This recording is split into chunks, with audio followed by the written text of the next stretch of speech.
Yaƙin Iran, Amurka da Isra'ila, shin waye ya yi nasara tsakaninsu a cikin wannan yaƙin? Shin ƙasar Amurka ce ta yi nasara, ko kuma ƙasar Isra'ila ce, ko kuma ƙasar Iran? Masu saurare ku biyo mu cikin wannan rahoto da muke tafa da shi. Yaƙin da ake gwabza tsakanin Amurka da Isra'ila da Iran ya kusa zuwa ƙarshe, kamar yadda Washington ke bayyanawa. A ranar Talata 5 ga watan Mayu da ta gabata bayan tsagaita wuta na makonni, Sakataren harkokin wajen Amurka Marco Rubio ya ce shirin soji da aka yi wa lakabi da Operation Epic Fury ya zo ƙarshe, don haka abin tambaya a nan shine wane ne ya yi nasara? Amsar wannan tambaya dai ta ta'allaka ne ga wanda ke bayar da labarin. A can Iran, kafar yada labarai ta ƙasar na nuna yakin a matsayin shaida cewa Iran ta tsaya gaba da gaba da wato haɗakar soji mafi ƙarfi a duniya kuma ta yi nasara kan su.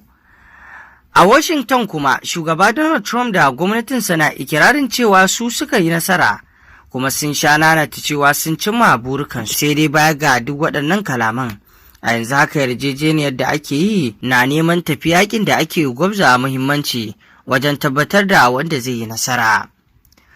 A cewar rahotanni daga kafar yada labarai ta Axios da kamfanin dillancin labarai na Reuters da kuma wasu kafafen yada labarai na Amurka, White House na ganin cewa tana dab da cimma yarjejeniya mai kunshe da sharuɗa guda 14 da Iran. Yarjejeniyar za ta bayar da damar fadada tattaunawa kan shirin nukiliyar Iran da batun mashigar Hormuz da kuma sauran matsalolin da ke addabar yankin. Wani mai magana da yawun ma'aikatar harkokin wajen Iran ya ce ƙasar na sake nazari kan ƙudurin, kuma za ta mayar da martani ta hannun Pakistan da ke shiga tsakani. Sai dai tuni wasu manyan 'yan siyasa a Iran suka yi watsi da shi. Amurkawa ba za su amfana da komai ba a yakin da suke rashin nasara, in ji wani mai magana da yawun kwamitin tabbatar da tsaron ƙasa na Majalisar Dokokin Iran, yana mai watsi da bukatun ƙasar Amurka.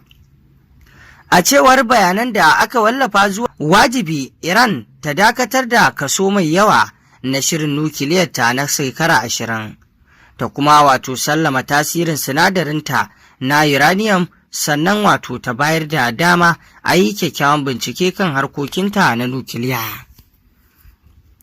Rahotanni sun kuma cewa cikin bukatun har da wanda ke neman Iran ta bayar da tabbacin sake bude mashigar Hormuz baki ɗayanta. A nata ɓangaren kuma idan Iran ta amince, Amurka za ta ɗage takunkuman da ta sanya mata sana a hankali, za ta kuma saki kadarorin Iran da aka kwace, sannan kuma za ta bar Iran ta ci gaba da tara sinadarin uranium kaɗan-kaɗan bayan wa'adin da aka cimma ya kawo ƙarshe.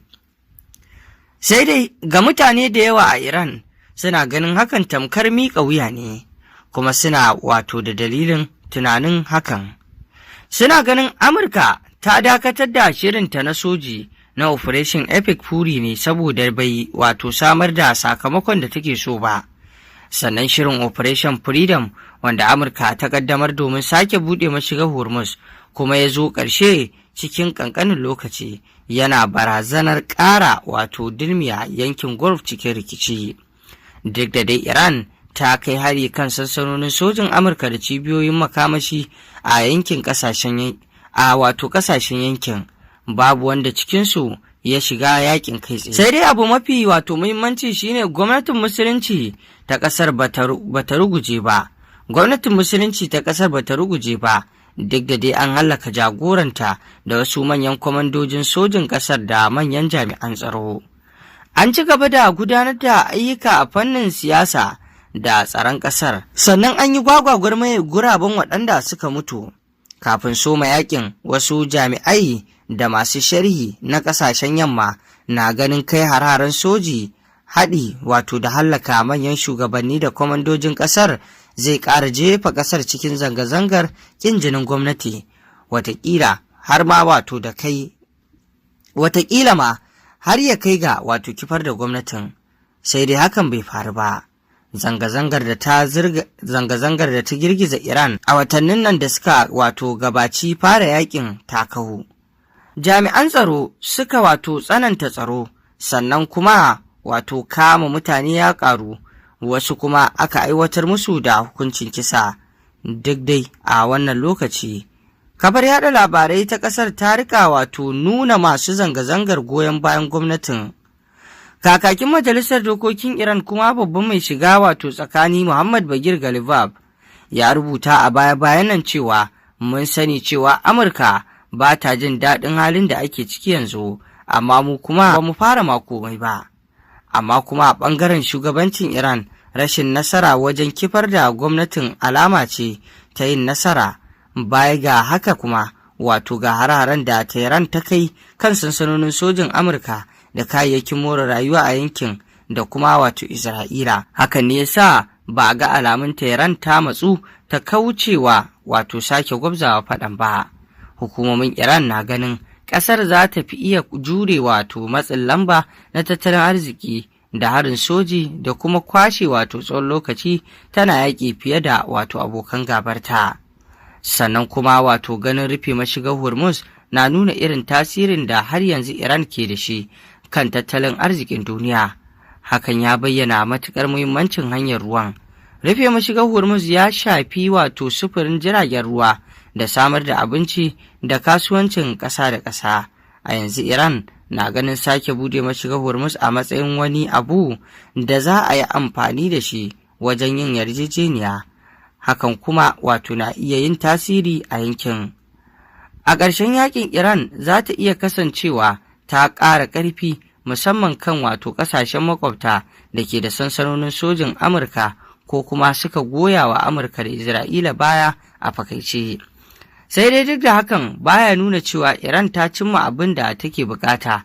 An lalata wurare da dama, manyan jami'an tsaronta sun mutu, an lalata muhimmin kayayyakin more rayuwa, sannan tana fuskantar matsin tattalin arziki wanda mai yiwuwa ya iya tayar da wata zanga-zangar. Amurka da Isra'ila sun kuma nuna cewa za su iya kai hari cikin tsakiyar ƙasar ta hanyar amfani da manyan makamai da kuma tattara bayanan sirri. Sai dai kuma ba a fagen daga kawai ake gane wanda ya yi nasara ba. A wasu lokutan idan za a yi alƙalanci kan wanda ya yi nasara, ba lallai a yi bisa yakin kansa ba, sai dai kan sakamakon yarjejeniyar kawo ƙarshen yakin. Idan Amurka ta tilasta wa Iran haƙura da shirinta na nukiliya, Amurka za ta yi ikirarin ita ce ta yi nasara. Idan kuma Iran ta ci gaba da kasancewa mai tasiri a yankin kuma ta ƙi amincewa da dakatar da shirinta na nukiliya, za ta iya ikirarin nasara. A yanzu dai dukkaninsu na ikirarin nasara, sai dai za a san hakikanin wanda ya yi nasara ne idan aka kawo ƙarshen yarjejeniyar da ake yi, idan har ɓangarorin biyu suka hau teburin tattaunawar kuma suka tsaya har aka kai ta.